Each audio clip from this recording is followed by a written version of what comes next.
안녕하세요. 논리적으로 생각하는 국어 양병철입니다. 수험생 여러분들 만나서 반갑습니다. 오늘은 선생님이 2019학년도 EBS 수능 특강 문학교재에 들어있는 소설 한 작품을 설명해 주겠습니다. 이 제목이 있죠. 김정한의 사하촌입니다. 지금 EBS 수능 완성에는 김정한의 산거족이라는 작품이 실려 있습니다. 그래서 올해 이 김정한이라는 작가가 이 작가의 작품이 수능 시험에 출제될 가능성이 좀 있기 때문에 여러분들 이 동영상을 통해서 김정한의 작품에 대해서 정확하게 좀 이해를 해둘 필요가 있다고 생각합니다. 선생님 보기에 이 김정한의 소설의 특징이 하나 있습니다. 김정한의 소설은 여러 작품이 있는데 첫 번째 특징은 일단 사촌이 가지고 있는 특징 중에 하나가 이게 가장 중요합니다. 집단 간의 갈등이 있다는 겁니다. 대부분 우리 소설에 보면 개인과 사회 갈등이다, 개인의 내적 갈등이다, 뭐 이런 형태의 소설들을 많이 읽는데 이거는 그게 아니고 집단과 집단 간의 갈등이라는 걸 꼭 알아두셨으면 좋겠고요. 그리고 김정한의 소설은 대체로 보면 무슨적 인물들이 좀 등장해?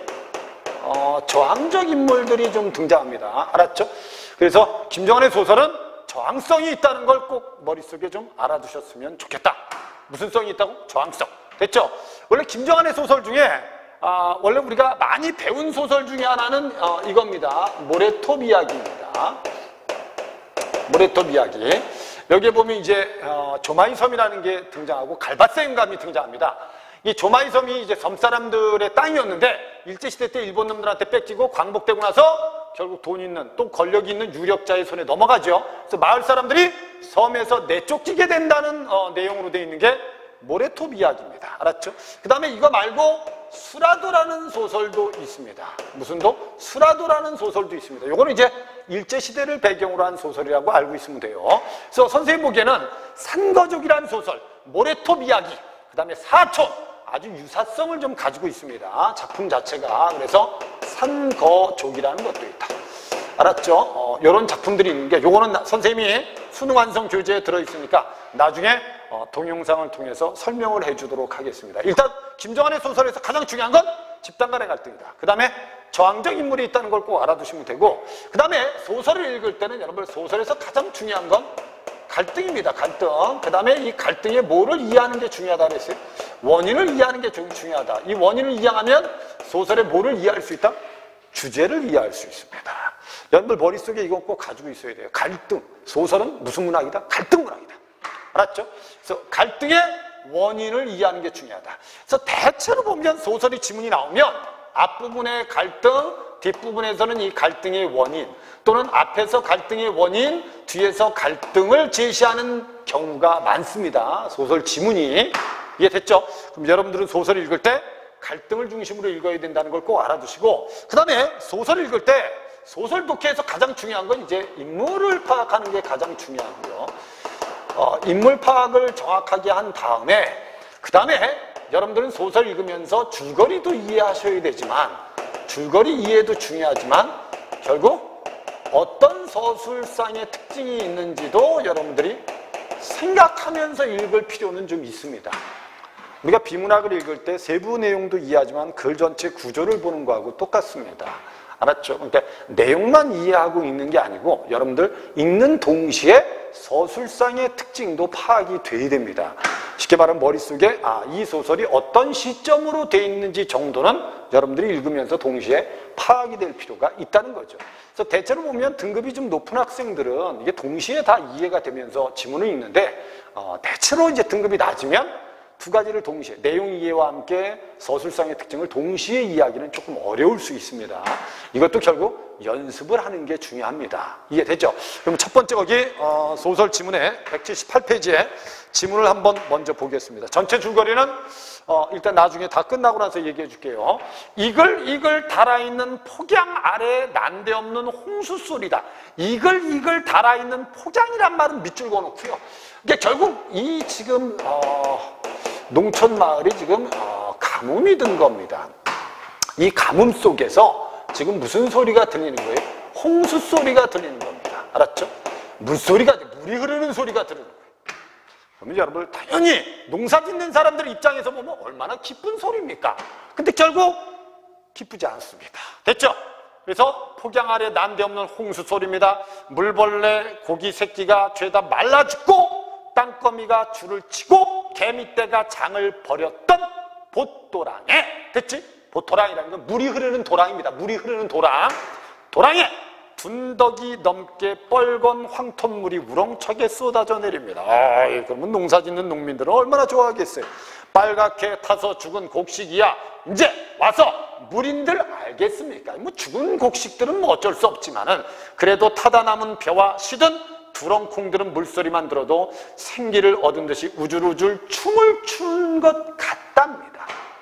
이해됐죠? 그 정도로 지금 물소리가 기쁜 소리입니다. 사실 곡식들한테, 살아있는 곡식들한테 뒤에 한 길 양옆을 흘러가는 봇 도랑가에는 흰옷과 누런옷과 혹은 검정 치마가 미친 듯이 부산하게 떠들며 오르내리고 있다라는 거, 이제 흐르는 물을 자기 논에다가 대야 될 거 아닙니까? 알았죠? 사람들이 막 지금 논 주변을 오가고 있는 겁니다. 물이 흘러서. 가장 중요한 건 첫 번째 내용에서 가장 중요한 건 홍수죠. 그죠? 홍수죠. 지금 가뭄이 들었는데 붉은 물이 흐르고 있다가 가장 중요한 내용입니다. 됐죠? 근데 중요한 건 밑에 수도 저수지 물을 터놓은 것입니다. 그러니까 이 붉은 물이 흐르게 된 건 뭐 때문이다? 저수지에서 뭐를 터놓은 거예요? 물을 터놨기 때문이다. 성동리 농민들 네모 쳐놓으세요. 아주 중요한 말입니다. 이 성동리 농민들이 바로 밑에다 주인공이라고 써놓으세요. 그러니까 이 소설은 집단과 집단의 갈등이기 때문에 특정한 인물이 주인공이 아닙니다. 집단이 주인공이라고 생각하시면 됩니다. 이해되셨죠?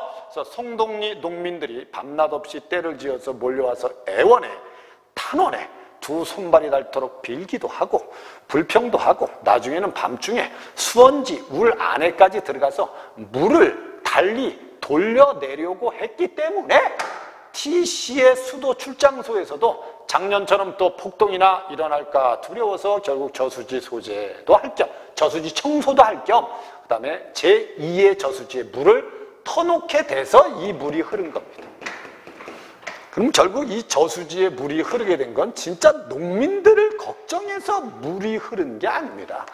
저수지 청소도 좀 하고 또 작년처럼 또 쓸데없이 농민들이 와서 폭동이나 일으킬까 두려워서 물을 이제 흘려보낸 겁니다.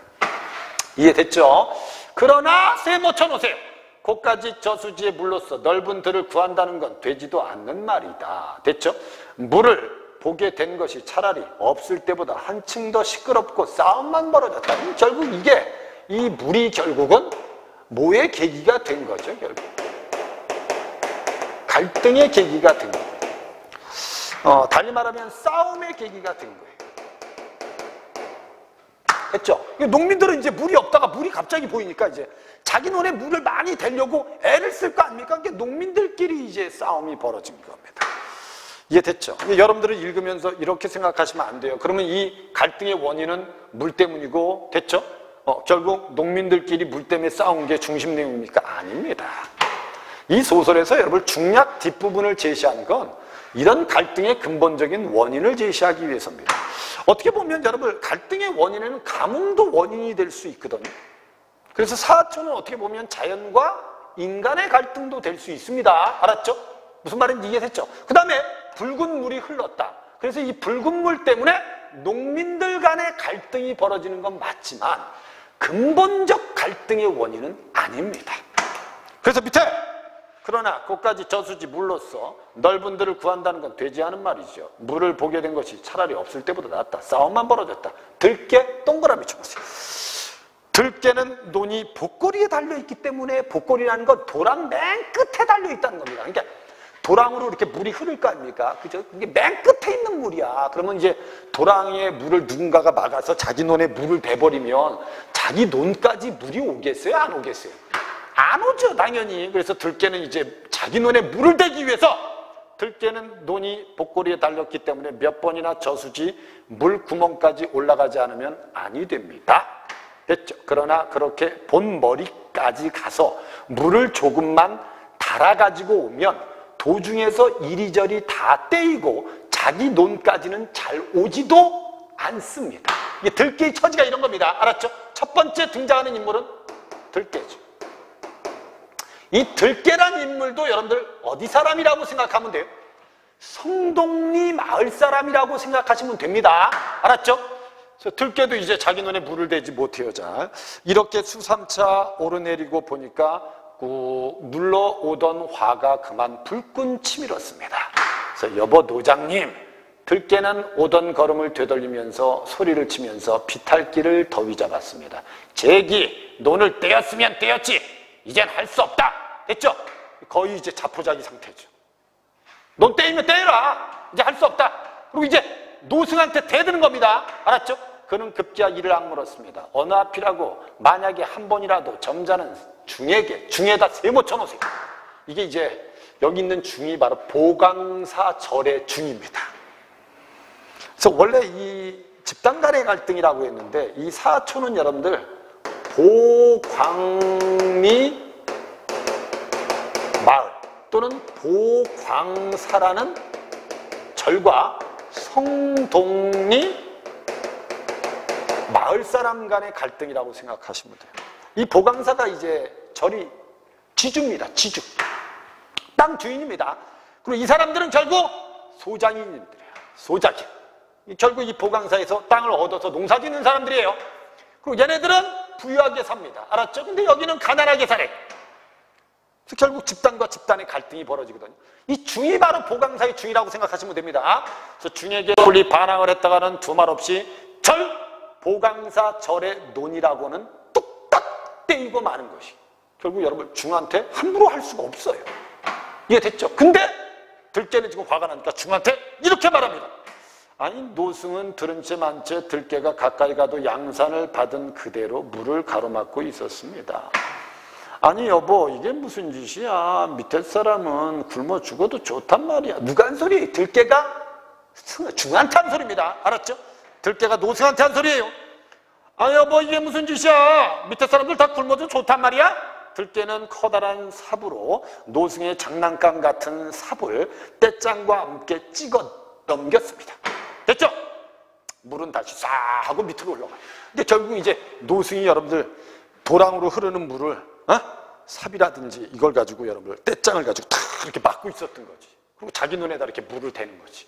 근데 들깨가 화가 나니까 그걸 확 잡아당겨서 없애버린 거죠. 그래서 지금 물이 흐르고 있는 겁니다. 됐죠? 밑으로 흘러갑니다. 이 사람이 버릇없이 왜 이럴까? 노승은 짐짓 점잖은 체하고 나무라면서 눈에는 대수롭지 않은 빛과 도끼가 얼씬거립니다. 살고 봐야 버릇도 있지요. 들깨가 말이죠. 아하 이 사람이 아주 환장을 했군. 아서라 그렇게 하는 법이 아니야. 노승은 다시 물을 막으려고 들었습니다. 천만에요. 우리도 살아야겠어요. 물을 좀 가릅시다. 노장님까지 이래서야 되겠습니까? 들깨가 이제 상당히 저항적인 무리하는 건 알아야 돼요. 알았죠? 들깨가 지금 중하고 싸우죠. 싸우는 모습을 보면 들깨는 무슨 좀 저항적인 무리하는 걸 알아야 됩니다. 우리가 이제 모래톱 이야기에 등장하는 갈바스의 영감 됐죠? 이 영감하고 상당히 유사한 성격을 가진 인물이라고 보시면 됩니다. 밑에 들깨는 그래서 제 손으로 갈랐습니다. 그리고 몇 걸음 못 가서 또 어떤 논 귀퉁이에 조그만 애 새끼 한 놈이 쏙 나오더니 물을 가로막고는 언덕 밑으로 숨어버립니다. 이때 들깨가 지나가다 애끼 쥐새끼 같은 놈. 이해됐죠? 물 때문에 지금 싸우고 있는 겁니다. 물 때문에. 들깨는 그래서 골 안이 울리도록 고함을 내지르고 쫓아가서 그놈의 물고에다가 아름이 넘는 돌을 하나 밀어다 붙였습니다. 그 어린아이 그 물고 논에 들어가는 물고에다가 돌 하나를 탁 갖다 놓고 막아버린 겁니다. 무슨 말인지 이해되셨죠? 이때 길 저편에서 또 싸움이 벌어졌습니다. 계속 싸움을 구체화시킨 겁니다. 그래서 들깨하고 맨 처음에 누가 만나죠? 노승이 만나요. 알았죠? 그 다음에 맨 밑에 보면 누가 있었죠? 애새끼 하나가 또 있었어요. 이해됐죠? 그 다음에 또 싸움이 벌어졌어요. 갈갈이 낡아 미어진 헌옷에 허리짠만 남은 남방 토인들의 나무 껍데기 치마 같은 몽당 치마를 걸친 가동할멈이 가동할멈 밑줄거나 이 가동할멈들이 이 인물들이 다 뭐 하는 겁니까 지금? 물이 오니까 결국 자기 눈에 물을 대기 위해서 다 나온 사람들이에요. 알았죠? 가동 할멈이 봇도랑 한복판에 펑 퍼져 앉아서 목을 놓고 울어댑니다. 아이고, 날 죽여놓고 물 다 가져가라. 이 망할 놈의 늙은이 남이 일껏 끌고 온 물만 대고 앉았네. 어디 아가리만 벌리고 앉았지 말고 너도 한번 물이나 끌고 와봐 라고 얘기하는 놈이 누구냐면 경찰관 주재소의 고자쟁이로 알려져 있는 이시봉이라는 놈입니다. 이시봉은 세모청생. 그러니까 이 인물들은 부정적 인물입니다. 알았죠? 이시봉이라는 인물도 부정적 인물입니다. 뒤에 하면 나옵니다. 알았죠? 이시봉이 지금 그래서 할멈한테 이렇게 욕을 하고 있는 겁니다. 이시봉이란 젊은 놈의 괭이는 너펄머리를 풀어헤치고 악을 쓰는 늙은 과부 할멈의 허벅살에다 멍을 들게 만들었어요. 이런 개놈의 새끼가 있나? 됐죠? 들깨는 보리때 모자를 부채 삼아서 흔듭니다. 됐죠? 그리고 쥐꼬리만 한 물을 달고 내려가다가 철안이하고 봉구가 또 싸우는 걸 또 봅니다. 이 철안이하고 봉구가 또 싸워요. 지금 이 싸움들이 다 뭐 때문에 벌어진 겁니까? 물 때문에 벌어진 겁니다. 물 때문에. 무슨 말인지 이해되죠? 근데 결국 밑에 보면 정작 갈등의 원인은 이게 아니라는 것이죠. 철안이 놈하고 봉구놈 됐죠? 아주 논 가운데서 곰처럼 별로 말도 없이 이리 밀치락 저리 밀치락 싸움을 하고 있는 것을 보았으나 말려볼 생각도 않고 제 돈으로만 갔습니다. 누가 들깨가 그의 돈으로 뚫린 물꼬는 을에 또 꽉 봉해져 있었습니다. 어느 놈이 이렇게 지독하게 또 막아놓은 거야? 막힌 물꼬를 냉큼 터놓았죠.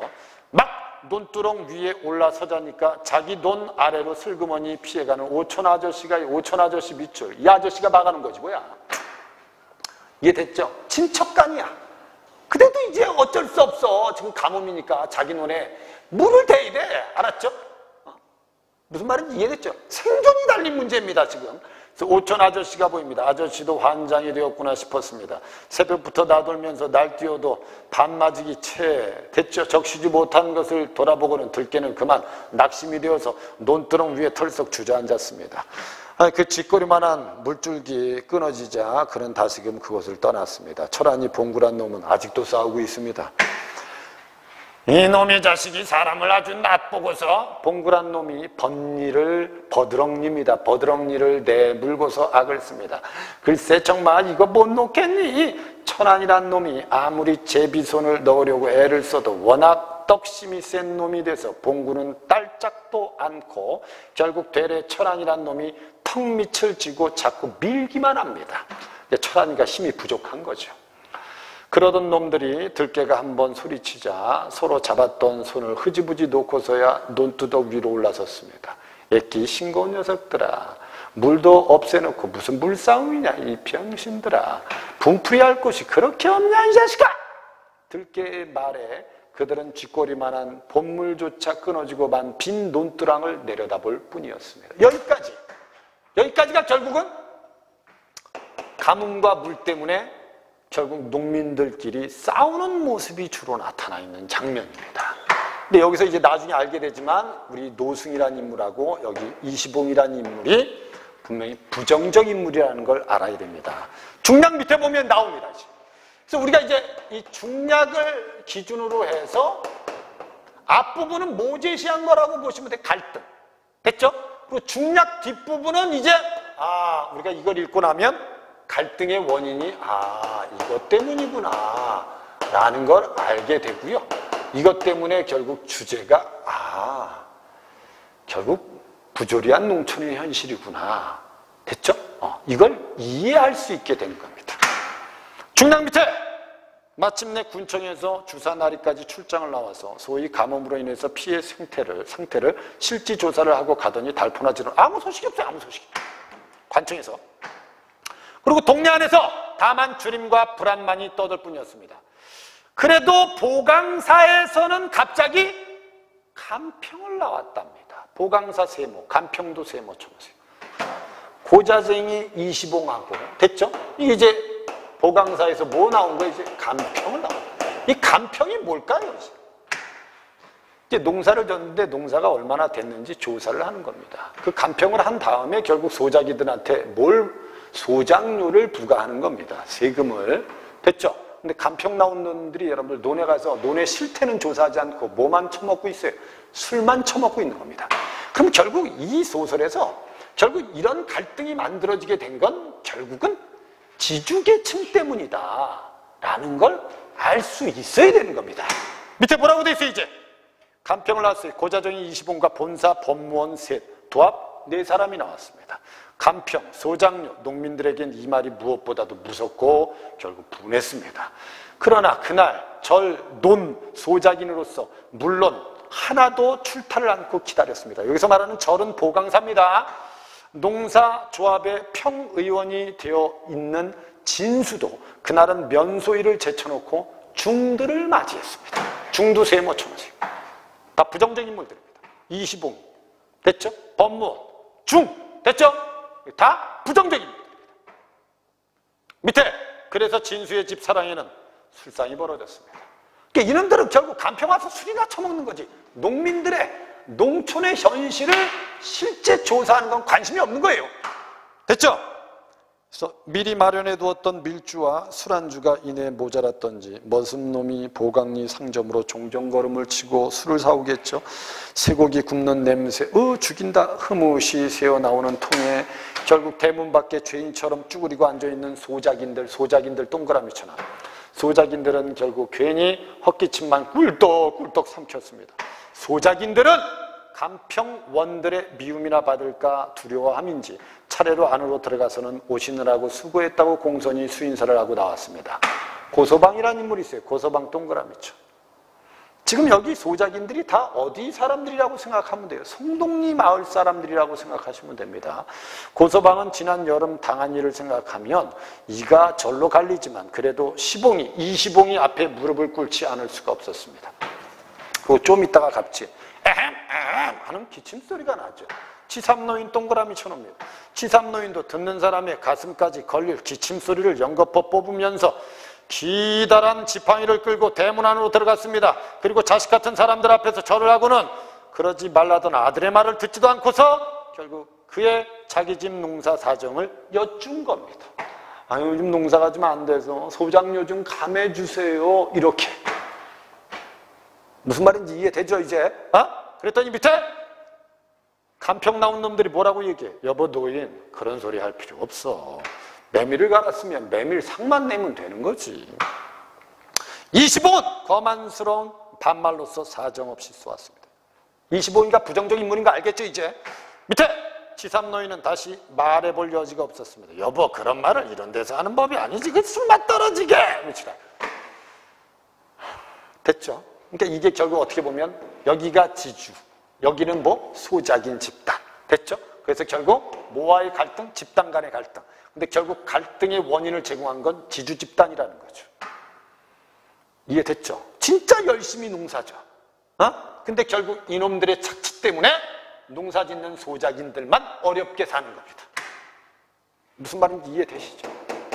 우리가 뭐 현진건의 고향에서도 여러분 고향을 떠나는 이유가 결국 소작료를 너무 많이 내니까 농촌이 가난하니까 결국 농촌을 떠났다 나중에 와보니까 결국 농촌이 없어졌다. 이게 뭐 현진건의 고향이었습니다. 알았죠? 이 지주와 소작인의 갈등은 우리 많이 경험했던 작품들이 있습니다. 알았죠? 그 밑에 있는 거 곁에 앉은 중 하나가 뒤를 따라 핀잔을 하는 바람에 그러니까 미음은 누가 한 소리예요? 중이 한 소리죠. 중놈들이 술까지 처먹네요. 됐죠? 화가 더 치밀었으나 진수의 권하는 말에 치삼노인은 다행히 무사히 밖으로 나왔어요.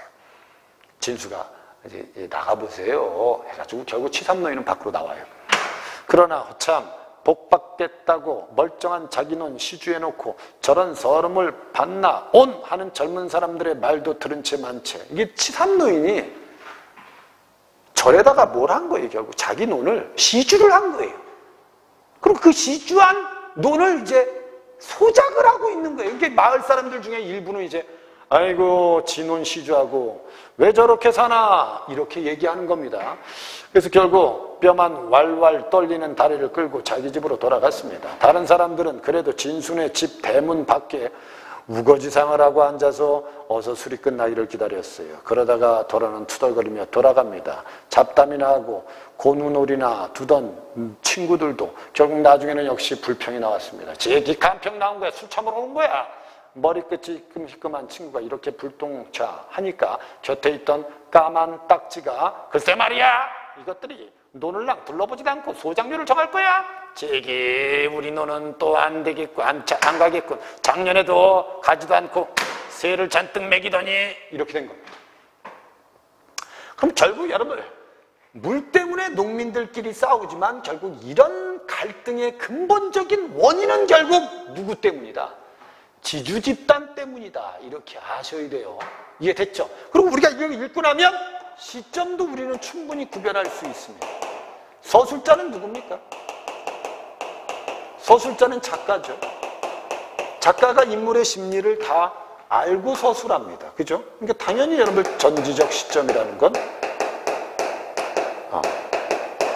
알아야 되는 거다. 됐죠? 주제는 뭡니까? 그래서 결국 부조리한 농촌의 현실을 고발한 작품이다. 이렇게 아시면 되는 거예요. 사초는 이게 답니다. 이해되셨어요? 마지막에는 여러분 농민들이 참다 못해서 빈 집단을 들고 소장료를 감해주지 않으면 이 간평을 했는데 실제 가서 조사도 안 하고 이제 소장료를 이제 부과한 거예요. 그럼 농민들이 이제 가뭄 때문에 농사도 안 됐는데 소장료를 또 낼 수도 없잖아요. 빚 만지는 거예요. 결국 마을 사람들이 모여서 빈 집단을 딱 들고 보강사철로 쳐들어갑니다. 만약에 소장료를 감해주지 않으면 보강사철에다 불을 지르겠다는 거죠. 그래서 이 소설 마지막에 등장하는 빈 집단이 바로 저항을 상징하는 소재입니다. 그 정도만 알면 됩니다. 이해됐죠? 여기서 이제 가뭄 같은 경우는 어떻게 보면 농민들의 고통을 한층 더 강화시키는 역할을 하겠죠. 이해됐습니까? 사초는 이렇게 이해하시면 됩니다. 됐죠? 그리고 선생님하고 다음에 선생님이 동영상을 찍어서 이 산고적이라는 작품도 설명을 해주도록 하겠습니다. 올해는 이 김정한의 소설이 출제 가능성이 아주 높습니다. 1번에 밑글에 대한 설명으로 적절한 걸 찾아라. 홍수는 사촌 농민들의 고통을 극복하는 계기, 극복 X.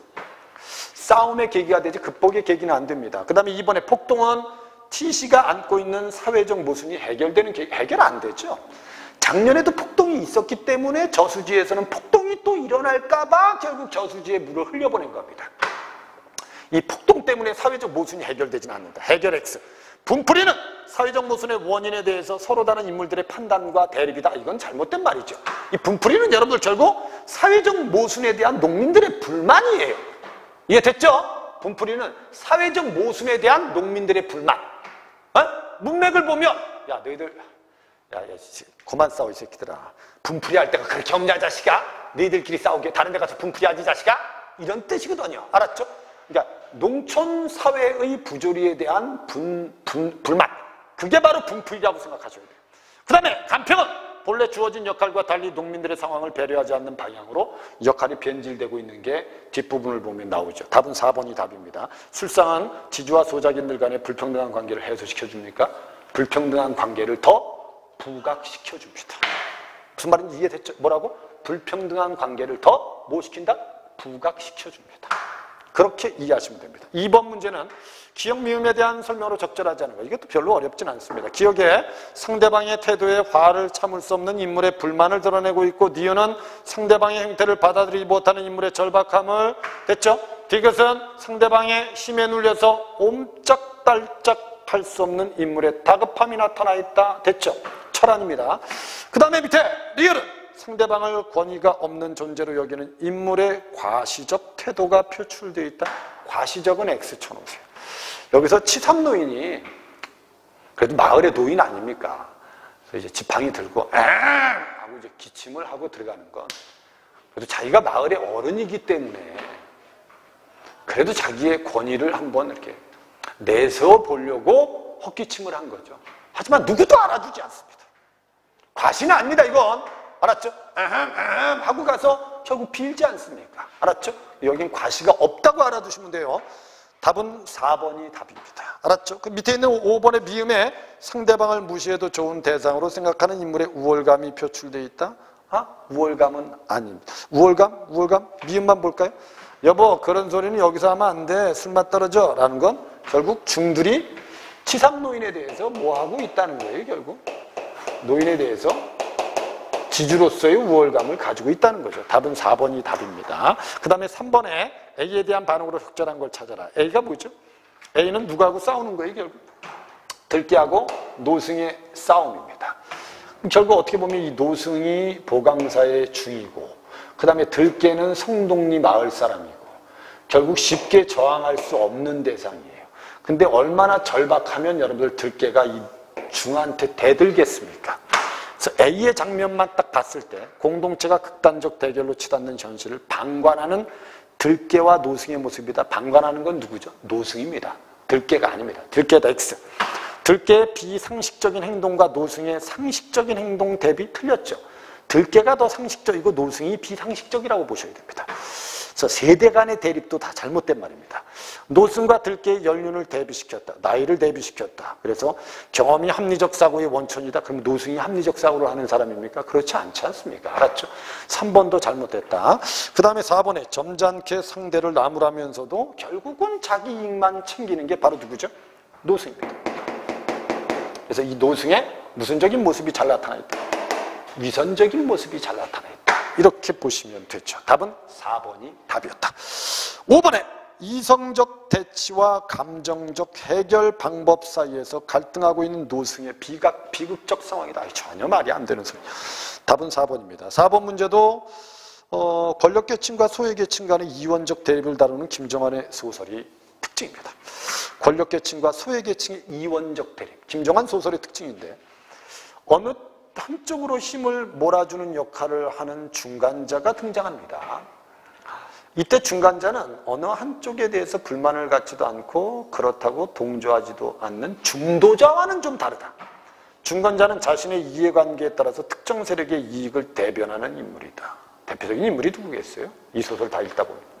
이시봉이죠. 이시봉입니다. 알았죠? 그래서 이에 따라 서사가 특정한 방향으로 귀결되기도 합니다. 사촌에서는 중간자가 소외계층을 핍박하면서 권력계층의 결속을 강화하는 역할을 합니다. 중간자가 이시봉. 이는 민중의 삶을 피폐하게 만들고 민중 간의 갈등을 유발하는 인물입니다. 이시봉. 됐죠? 그럼 4번은 정확히 맞는 거야. 고자쟁이 역할을 하는 이시봉의 행위는 결국 권력계층의 이익을 대변하고 그들의 세력에 더욱 확충시켜주는 중간자의 모습이다. 밑에 1번에 노승과 들깨의 다툼은 권력계층 보강사와 소외계층 농민 사이의 이원적 대립이다. 이시봉으로 인해서 늙은 과부 할멈에게 남겨진 멍은 결국 핍박받는 소외계층의 현실이다. 충분히 이해되죠? 철안과 봉구가 물싸움을 벌이는 것은 소외계층의 기대가 충족되지 못하는 상황에서 소외계층 내부의 갈등입니다. 밑에 5번에 치삼노인이 진수에 권하는 말을 받아들이는 것은 밑줄 거 이해관계에서 벗어나 대립되는 세력이 어느 쪽에도 불만을 갖지 않는 중도자가 되었음을 보여준다. 치삼노인이 중도자입니까? 소외계층입니다. 이해되셨죠? 답은 5번이 답이 됩니다. 맞다.